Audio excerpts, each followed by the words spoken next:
What's up YouTube, Dave's Zephyr Wargames, and if you couldn't tell from the ban list, Konami really want to try and sell dangers. I'm not going to spend much time explaining, I'm going to dive straight into the deck profile and show you what they're trying to do. So, straight away we start off with Triple Danger Bigfoot. I'm not going to go over the cards because you should know them by now. Bigfoot, when it's discarded, pops a card, and when it's revealed, you special summon it, draw one card. Triple Danger Nessie, when it's sent to the graveyard, you search out another danger card. When it's discarded, from effects, you get a danger card, and when it's summoned, you special summon it and draw a card. Triple Jackalope, when it's discarded, you special summon one from deck. When it's special summoned to the board, exact same as all the other dangers, special summon it, draw a card. Double Chupacabra, now you would probably play 3 to have the additional name, or just to have like 3 of maximum out all your dangers, just so you have that discard effect to unclog your hand with the Dark Worlds, but 2 is more than enough because it is very, very bad first turn if you haven't already discarded a danger card, basically. So 2 is enough. When it's discarded, it special summons one from graveyard. While it's on the board, again, special summon it, draw one card, off you go. Then for the Dark Worlds, Double Grepher, can play 3 if you want, entirely up to you. Triple Brow, when it's discarded, draw one card. Triple Snow, discarded, search a card, or Dark World card specifically. Beige, when it's discarded, special summon it. Exact same with gold and silver. And then, of course, what came off the ban list? Than Morphin Jar. I love this card. So, both players discard all cards in their hand and draw 5 cards. The only issue with this card is it is very, very slow in comparison to the rest of the deck. Now, the rest of the deck is designed to OTK, and Morphin Jar is more in here as a gimmick. You don't have to play it. It is a 41 card deck, so you can take this one out.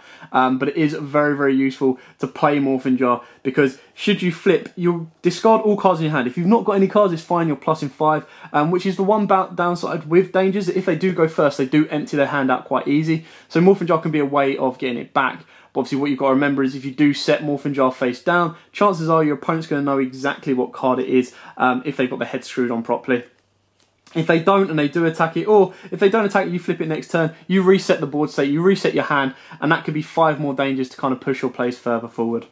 So that's it for the monster lineup. Moving on to the spells. We are playing the Broken, or the Bamboo Engine, which is triple broken, double golden and double cursed. Now I do only have 2 cursed, which is probably, you may want cursed at 3. But obviously the good thing about cursed is when it's sent, so it just needs to go from hand, you search out another bamboo. So hopefully you've got one of these. So it's another card to have in your hand that your opponent could pick and discard, which still lets your danger card effects go off.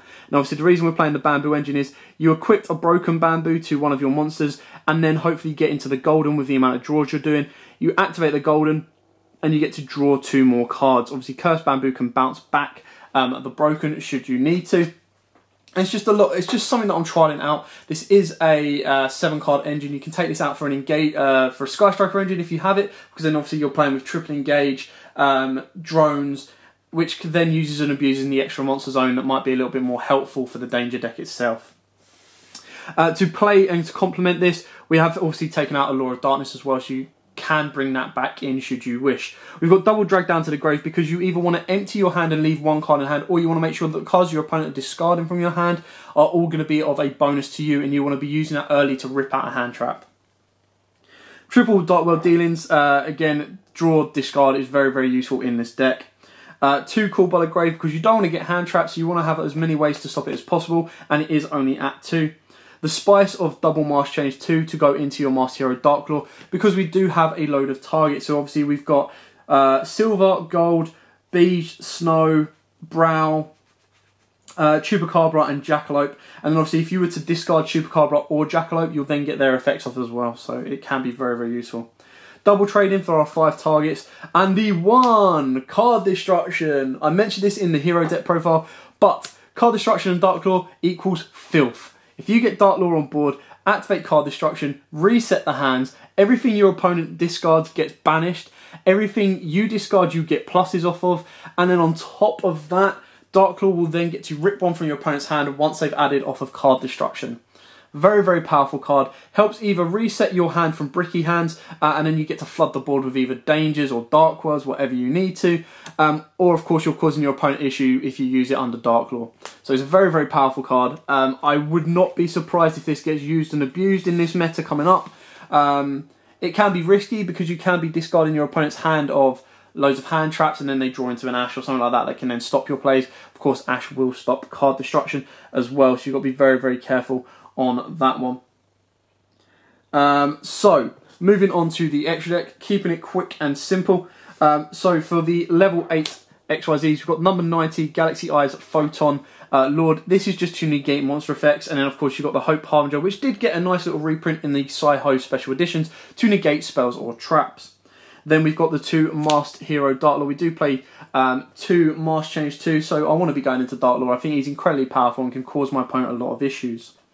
YUGIOH, all of our cards are dark. This just gives all of them a nice little boost, and of course turns Darklaw into a nice 2900 beta as well. The 1 Nightmare Phoenix to kind of deal with any troublesome back row that might be causing you issue. Alongside Topologic Trispania, you don't rely on a lot of spells and traps, so if you're playing up against Orc Guys, something like that, Trispania can reset the board and give you a lot of pluses. The 1 Nightmare Unicorn, the 1 Boral Sword Dragon, the 1 Borolo Dragon, and of course the 1 Firewall Dragon, which then help you with your loops of your Dark Worlds or dangers should they clog. Your Saruja, you can get 4 different names on the board very, very easily, so the additional draw off the card as well is very, very useful, and especially something that Dark World that might get clogged in your hand onto the board can be very, very useful. And then finally for the XYZs, if you choose not to go into Dark Lord, you've got the Tornado Dragon to deal with any back row, Abyss Dweller to deal with any graveyard effects. As long as it's not going to affect you, obviously do all your plays, and if you're up against Gokis, go in first, do all your plays, go into Abyss Dweller and go boom, there you go, you're not going to stop me this turn, I'll stop you next turn. And of course the Mac Daddy that returned, Evil Swarm, Exton Knight, nuke the board, reset the game state. Now with dangers, the one downside is you do get rid of your hand. You just literally chuck your entire hand onto the board, and if you haven't been able to OTK or finish your opponent off, you can be in a sticky situation. So Exton Knight can reset the board state for you and hopefully let you regain your board presence and push it further forward. Then of course you link away your Exton Knight when he's no longer useful, if he's still on the board, and go straight in for the kill. So that is it for the Danger Dark World deck profile update. It's very, very interesting to see how this is going to cope with the meta, and if the new support will be really, really good. I would like to know what your guys' thoughts are on what the next kind of danger could be. Obviously, we've got Nessie, Bigfoot, Jackalope, and Chupacabra. Could be like Baba Yaga. Could there be like I definitely think there's going to be a Yeti version, without a doubt. But because they've done Bigfoot, will it work or won't it? Anyway, thanks for watching. Don't forget to like, comment, subscribe, share. Till next time, guys. As always, happy dueling. Also YouTube, thanks for watching that video. I hope you liked it. If you did, hit that like button. And of course, don't forget to hit that big red subscribe button in the bottom left hand corner and the notification bell so you don't miss out on anything. We've got more deck profiles, duels, pack openings, and many more Yu-Gi-Oh videos coming up for you all year round. So don't forget to stay tuned for all of that. Thanks, and as always guys, happy dueling.